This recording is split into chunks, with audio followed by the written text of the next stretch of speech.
Hello and welcome to the Kindred Essence Tarot and to my latest reading, which is a bit of wisdom that you need to know for today or for the upcoming week. It's timeless, so it is appropriate for whatever time you come upon this reading.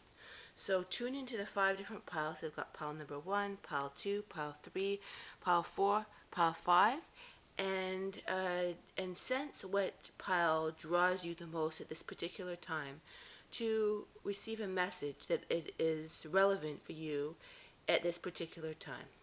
All right, now let's get started. Pile number 1. We've got tune out distractions in reverse. Interesting. So I'm hearing for some it's tuning out, you need to tune out with distractions. For others, I'm hearing it's I need not to tune out distractions. So I'm getting it's a 50-50 pile. For some, you need to tune out distractions. For others, and it's in reverse, you don't need to tune out distractions and actually be aware of what's going on around you, with the people around you, what they're maybe up to or going through or something. So I'm hearing that in some cases you need to tune out distractions and find your inner peace and find a place where you're actually like peaceful and have your own space. But in other cases, it's like you need to pay attention to what's going on around the people behind you or behind you. Interesting. Maybe that's a anyway, like maybe someone around you is up to something interesting, but not it won't resonate for everybody. But yeah, just take that as it resonates. Just be aware of the stuff that's going around you, possible dangers. I'm hearing in some cases, but not all cases. But you determine if that's appropriate for you at this time.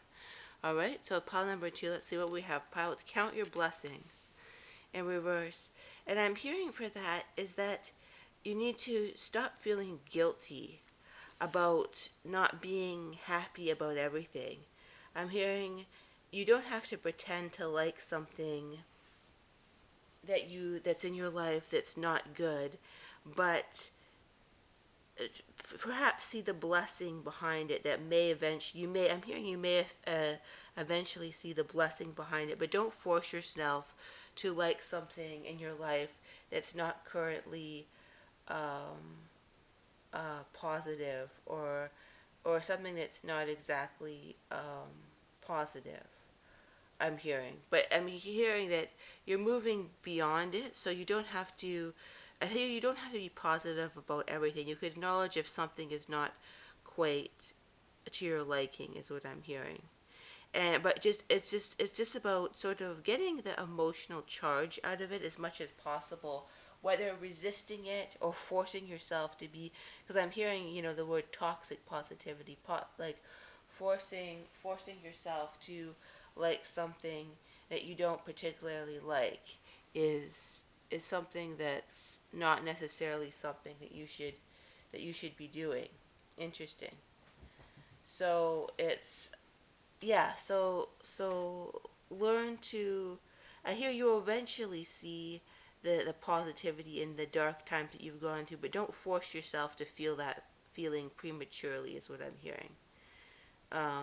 Learn to find balance in the situation and don't force any feelings that do not force any feelings that are not natural to you, is what I'm hearing. Interesting.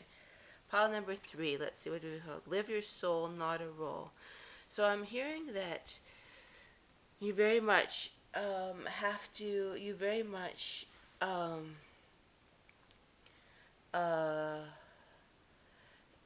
avoid living what other people want for you. I hear the word boundary infringements, and that there's a lot of infringements on your personal boundaries and your sense of self, is what I'm hearing. So I'm hearing that do not allow people to take away your soul or infringe on your personal boundaries and your sense of space. Because yeah, I'm getting a sense that there's a lot of infringements on your personal space and your personal boundaries. And I'm hearing do not be afraid to defend your boundaries and your sense of space. Interesting.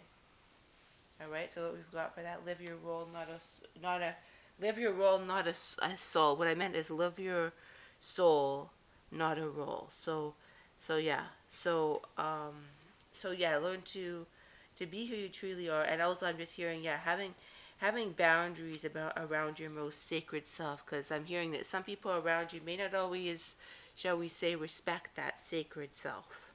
But you can have boundaries, and you can stand up for your soul and your true self. All right, that's all we've got. Pile number 4. Number 4 is be open to love. So that's what I'm hearing. I'm hearing you're not as open to love as you may think. I'm hearing. And that's what I'm hearing, is that love in all forms. You're not, but it's understandable, right? Given the, emotional pain that you've gone through. It's understandable, but I'm hearing, just recognize that, and do not judge yourself for this. But just, and I'm hearing, just watch yourself. Watch yourself as being, watch what's going on inside of you, is what I can hear, is watch what's going on inside of you, and and make sure that it is, what's, just see, watch it, like watch it almost like a river, or like a meadow, and see what is, just see what is happening, float by gently, and just watch it. And I'm hearing, and then once, if you watch the energy flow, that of what's going on inside, and you see it, you can gently move the flow of the energy to another direction, is what I'm hearing. But do not chastise yourself. I hear, do not chastise yourself, do not be hard on yourself, always be loving towards yourself. Just watch your the energy that may not be as open to love as you may think, and then just steer it gently in the other direction, without judgment or without hatred of yourself, is what I'm hearing. Just always acting with love towards yourself. Interesting. So that's what we've got with pile number 4. Now let's see what's the last but not the last, but not the least pile. Let's see, what wisdom do we have. Nurture yourself first. Interesting.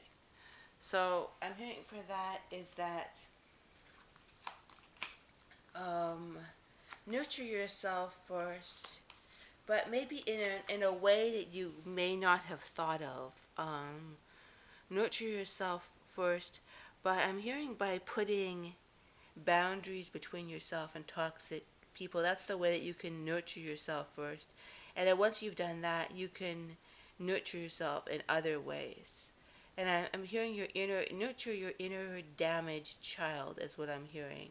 Your, and nurture your damaged in your inner child, is what I'm hearing. And it's something that you need to do. And I'm hearing that there's something way that you can do that you may not have thought of. A way that you can nurture your inner child. Ooh, my cat's ooh, she's behind me. She's about to, so that's confirmation there. It's my dear little kitty cat. But it's to nurture yourself in a way that you may not have thought of. And I'm going to leave that open-ended for you to figure out what that is. But it at first starts with creating boundaries with other people. And once you have that space, you can, because I see that, yeah, it's like invasions to your space is a big part of it. So I'm hearing, yeah, but create the boundaries first, and then you'll have a sacred space in which to nurture yourself, and you'll think of something that you never would have thought of before. Interesting. So that's what we've got. I hope you enjoyed the reading, and hope you have a good day. Bye-bye.